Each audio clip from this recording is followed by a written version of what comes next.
अक्सर जब हम किसी बीमारी या किसी मेडिकल डायग्नोसिस की बात करते हैं, हाँ तो हम एक खास तरह की सटीकता की उम्मीद करते हैं, है ना? हाँ बिल्कुल, एक क्लैरिटी चाहिए होती है सबको। सही कहा। मतलब कुछ वैसा ही जैसे इंजीनियरिंग में होता है। हाँ मान लीजिए अगर किसी की हड्डी टूट जाए, हाँ तो एक्सरे मशीन में वो टूटी हुई सफेद रेखा बिल्कुल साफ नजर आ जाती है। हाँ डॉक्टर बस स्क्रीन की तरफ इशारा करके कह देता है कि देखिए, समस्या बिल्कुल इसी जगह पर है। एग्जैक्टली ये बहुत ही सीधा और स्पष्ट होता है। हम इंसानों को मतलब ऐसी चीजें बहुत पसंद आती हैं जिन्हें हम अपनी आंखों से देख सकें, जिन्हें नापा जा सके और जिन्हें किसी स्पष्ट कैटेगरी में रखा जा सके। इससे ना एक तरह की तसल्ली मिलती है। हाँ, एक सुकून मिलता है कि चलो पता तो चला कि खराबी कहाँ है। हाँ लेकिन जब हम इंसानी दिमाग, हमारी सोच और हमारे मानसिक स्वास्थ्य की जटिल दुनिया में कदम रखते हैं, तो अचानक वो एक्सरे मशीन पूरी तरह से बेकार महसूस होने लगती है। बिल्कुल बेकार, है ना? हम एक ऐसे परिदृश्य को देखने लगते हैं जो बहुत ही उलझा हुआ है। आज की इस गहन चर्चा में हम इसी उलझन को सुलझाने वाले हैं। आज भी ना एक बहुत बड़ी और आम गलतफहमी है कि इंसान का दिमाग बस एक मशीन की तरह है।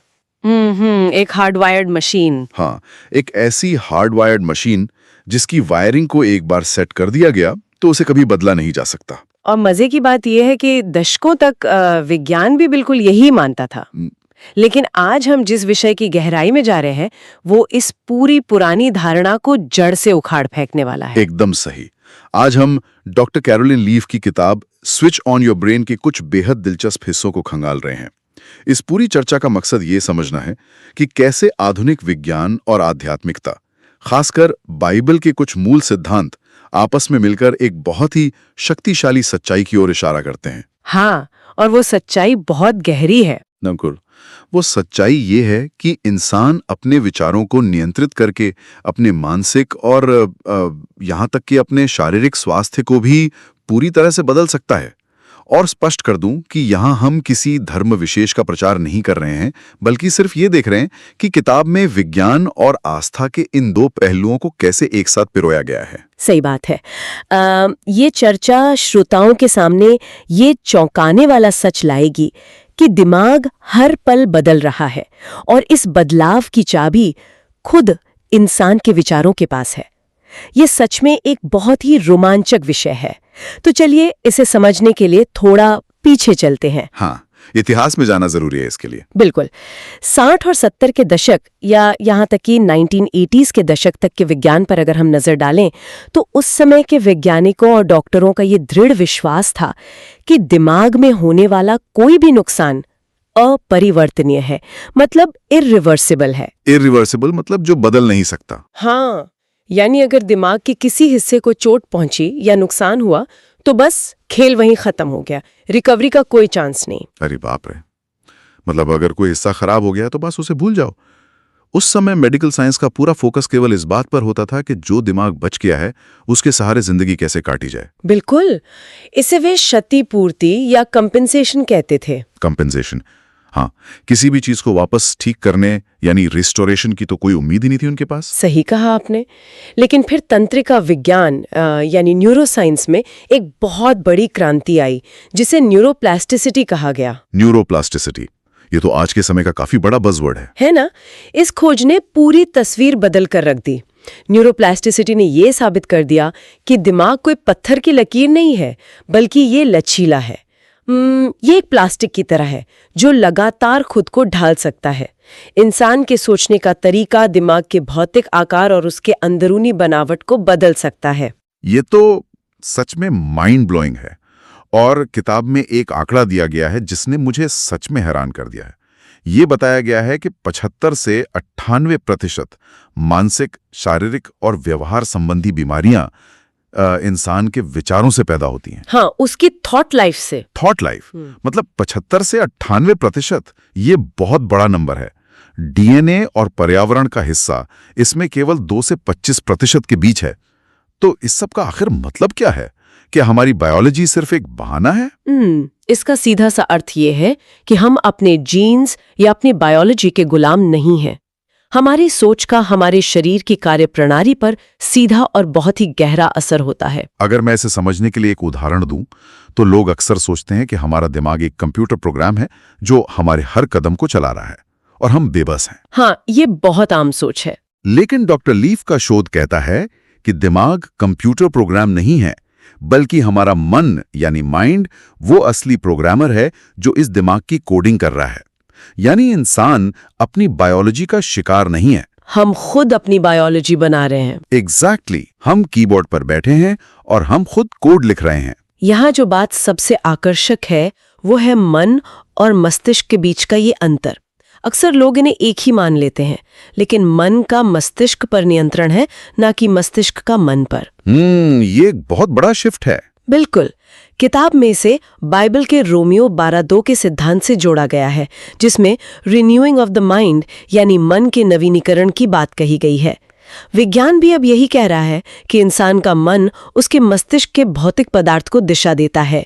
जब हम अपनी सोच बदलते हैं तो हम सचमुच अपने दिमाग का भूगोल बदल रहे होते हैं। यह बात सच में बहुत दिलचस्प हो जाती है, क्योंकि जब हम कहते हैं कि मन मस्तिष्क को नियंत्रित करता है, तो एक बहुत ही स्वाभाविक सवाल उठता है। क्या सवाल? यही कि एक विचार जो कि अदृश्य है, जिसका कोई वजन नहीं है, जिसे हम छू नहीं सकते, वो दिमाग के भौतिक मैटर को यानी असली कोशिकाओं को कैसे बदल देता है। मतलब ये तो एकदम जादू जैसा लगता है ना। और यही वो जगह है जहां एपिजेनेटिक्स की भूमिका आती है। एपिजेनेटिक्स? हाँ, विचार सिर्फ हवा में तैरने वाली कोई अमूर्त चीज नहीं है। वे हमारे मस्तिष्क में बाकायदा एक भौतिक स्थान, एक मेंटल रियल एस्टेट घेरते हैं। जब हम कोई विचार करते हैं तो वो एक विद्युत रासायनिक सिग्नल बन जाता है, इलेक्ट्रोकेमिकल सिग्नल। अच्छा, तो वो एक फिजिकल सिग्नल बन जाता है। एग्जैक्टली। ये सिग्नल हमारे सेल के अंदर जाता है और हमारे डीएनए को जिप या अनजिप करता है। रुकिए, डीएनए को अनजिप करने का मतलब? क्या ये ऐसा है जैसे किसी जैकेट की चेन खोलकर अंदर रखी हुई किसी जानकारी को बाहर निकालना? ये बिल्कुल सटीक उपमा है। हमारे डीएनए हमेशा सक्रिय नहीं होते हैं, वे मुड़े हुए और बंद होते हैं। हमारे विचार उन डीएनए के हिस्सों को खोलते या बंद करते हैं। तो हमारे हाथ में है कि कौन सा हिस्सा खुलेगा। हाँ, और जब हम कुछ गहराई से सोचते हैं तो हमारे सेल के अंदर क्रैब नाम का एक जीन होता है, CREB, क्रैब, जो एक स्विच की तरह काम करता है। हमारे विचार इस स्विच को चालू करते हैं। ओके। और जैसे ही ये चालू होता है, प्रोटीन का निर्माण शुरू हो जाता है और हमारे दिमाग के न्यूरॉन्स में नई शाखाएं उगने लगती हैं। ये प्रोटीन की शाखाएं ही असल में हमारी यादें और हमारे विचार हैं। वाह, ये तो ऐसा है जैसे हमारे दिमाग के अंदर सचमुच एक पूरा जंगल उग रहा हो। मैंने पढ़ा था, किताब में एक बहुत ही सुंदर उपमा दी गई है कि मस्तिष्क में विचार जंगल के पेड़ों की तरह दिखते हैं, थॉट ट्रीज। हाँ, थॉट ट्रीज। और जो जानकारी हम अपने पांचों इंद्रियों देखने, सुनने, सूंघने, चखने और छूने से लेते हैं, वो जानकारी इन पेड़ों के बीच से गुजरने वाली एक हवा की तरह है। और वो हवा उन पेड़ों को सक्रिय करती है।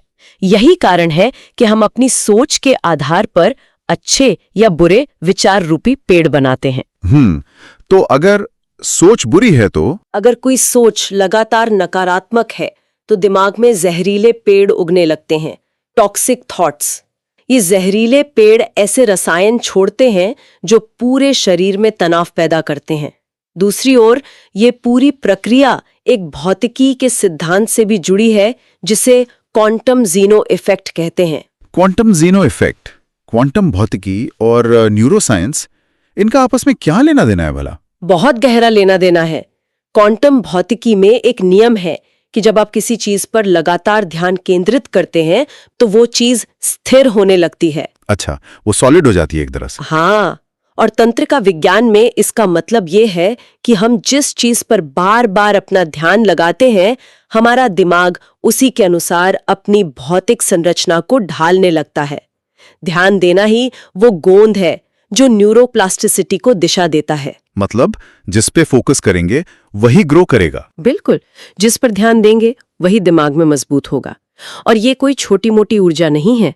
इंसान का एक अकेला दिमाग एक दिन में धरती के सारे सेल फोन से ज्यादा ऊर्जा यानी इलेक्ट्रिकल इंपल्सेस पैदा करता है। अरे बाप रे, ये अविश्वसनीय है।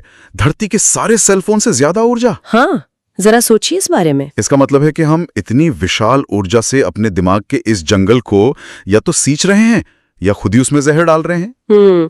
अब ये जानने के बाद कि दिमाग में विचारों के पेड़ उगते हैं, हमें ये समझना होगा कि आधुनिक जीवन शैली इन पेड़ों को कैसे नुकसान पहुंचा रही है।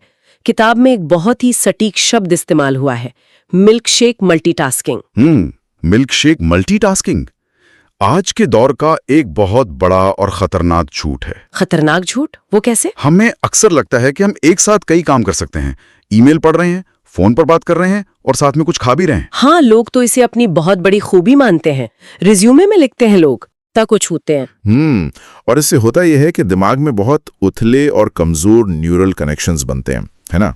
किताब के अनुसार इस भागदौड़ से आत्मा का सामंजस्य, मतलब जो सोल हार्मनी है, वो टूट जाती है। एग्जैक्टली।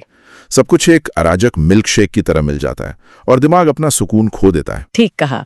और इस मिल्कशेक मल्टीटास्किंग के जहर का असली इलाज है डायरेक्टेड रेस्ट, यानी निर्देशित विश्राम। डायरेक्टेड रेस्ट, ठीक है।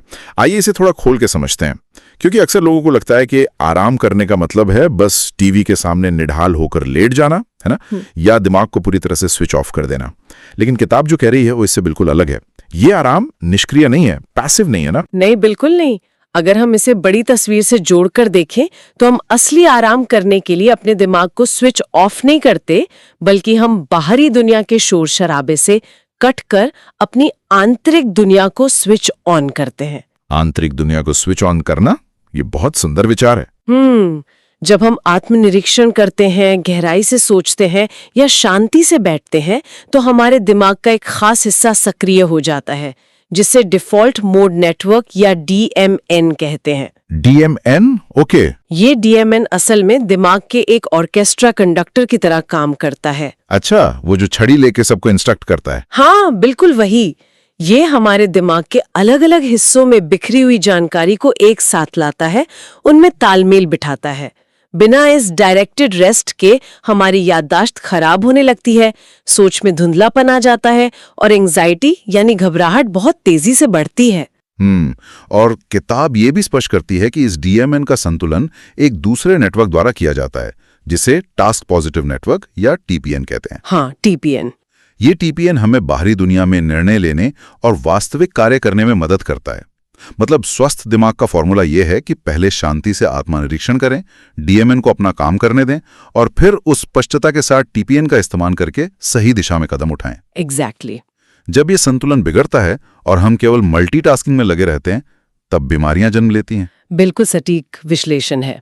और जब हमें ये समझ आ गया है कि टॉक्सिक विचार और ये जो मल्टीटास्किंग है, ये हमारे दिमाग को खोखला कर रहे हैं, तो स्वाभाविक है कि सवाल उठता है कि इसे वापस ठीक कैसे किया जाए। हाँ, इलाज क्या है इसका? यहीं पर डॉक्टर लीव का 21 दिवसीय ब्रेन डिटॉक्स प्लान सामने आता है।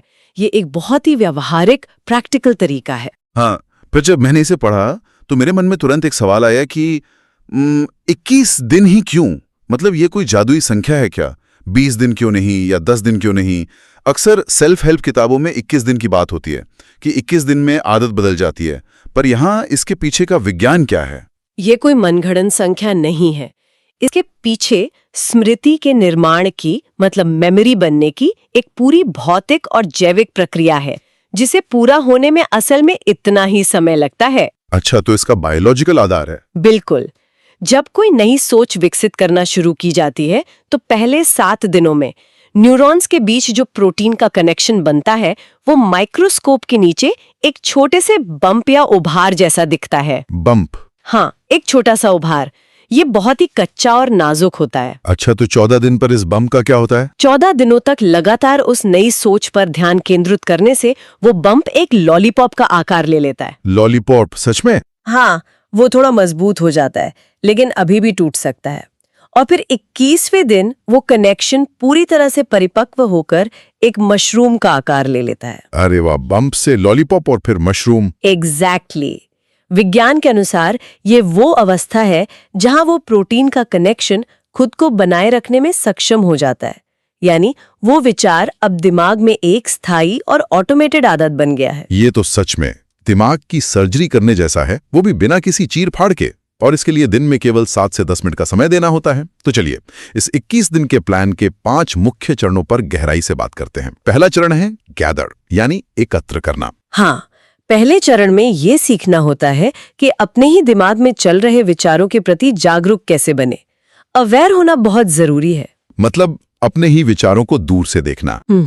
5 इंद्रियों से जो जानकारी आ रही है और शरीर में जो हलचल हो रही है उसे ऑब्जर्व करना। उदाहरण के लिए ये ध्यान देना कि जब कोई खास ईमेल आता है तो अचानक दिल की धड़कन क्यों तेज हो जाती है या कंधे क्यों अकड़ जाते हैं। ये जानकारी एकत्र करना है। समझ गया। फिर आता है दूसरा चरण, फोकस्ड रिफ्लेक्शन, यानी गहरा चिंतन। हाँ, इसमें हमें अपने दिमाग में चल रहे उस पूरे शोर शराबे में से केवल एक सोच को पकड़ना है और उस पर गहराई से विचार करना है। किताब बताती है कि यह प्रक्रिया हमारे दिमाग के अगले हिस्से, फ्रंटल लोब, में रक्त प्रवाह और ऊर्जा को बढ़ा देती है। बिल्कुल। और इसके बाद तीसरा और बहुत ही महत्वपूर्ण चरण है राइट, यानी लिखना। लिखना क्यों इतना जरूरी है? क्योंकि हमारे दिमाग में गहराई में एक हिस्सा होता है जिसे बेसल गैंग्लिया कहते हैं, जो इसमें मदद करता है। जब हम अपने विचारों को कागज पर उतारते हैं तो हमारे अवचेतन यानी नॉन कॉन्शियस तल पर छिपे हुए विचार चेतना की सतह पर आ जाते हैं। अच्छा, जो विचार छुपे हुए वो सामने आ जाते हैं।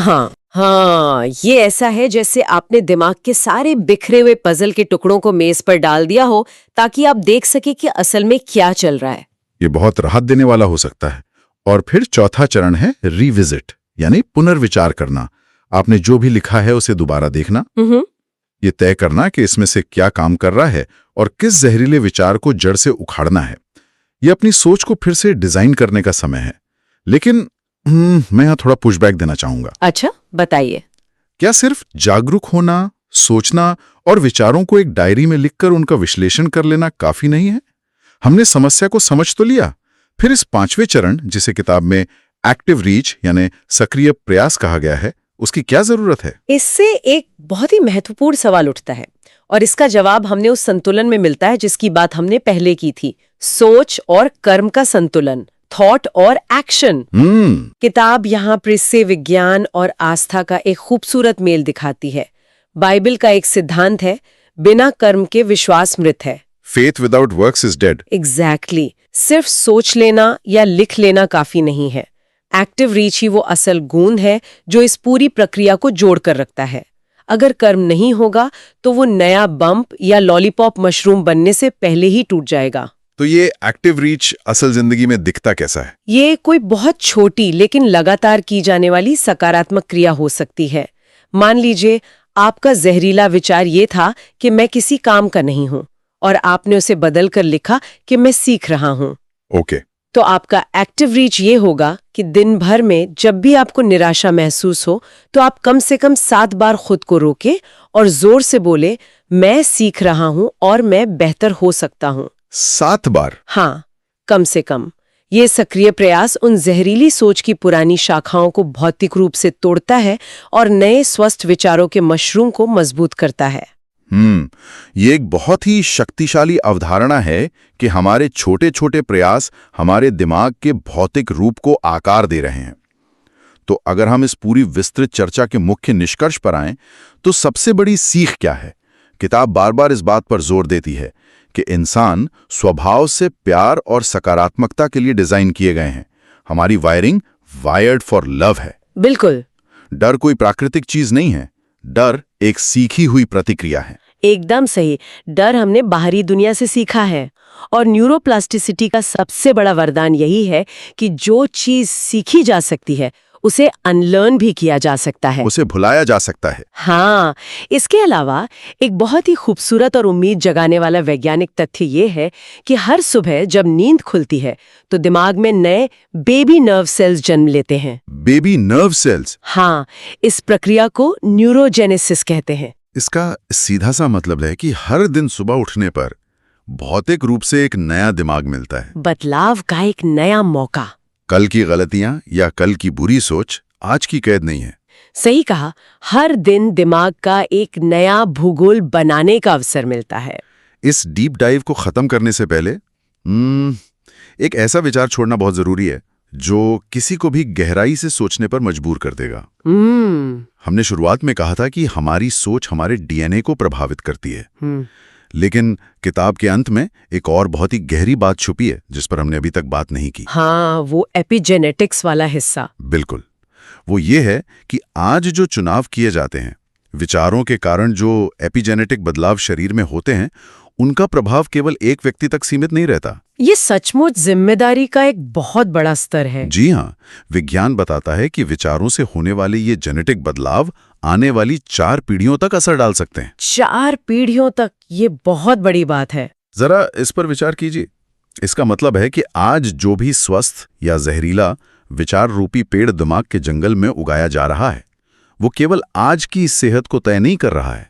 वो पेड़ शायद आने वाले परपोते परपोतियों के जीव विज्ञान की नींव रख रहा है।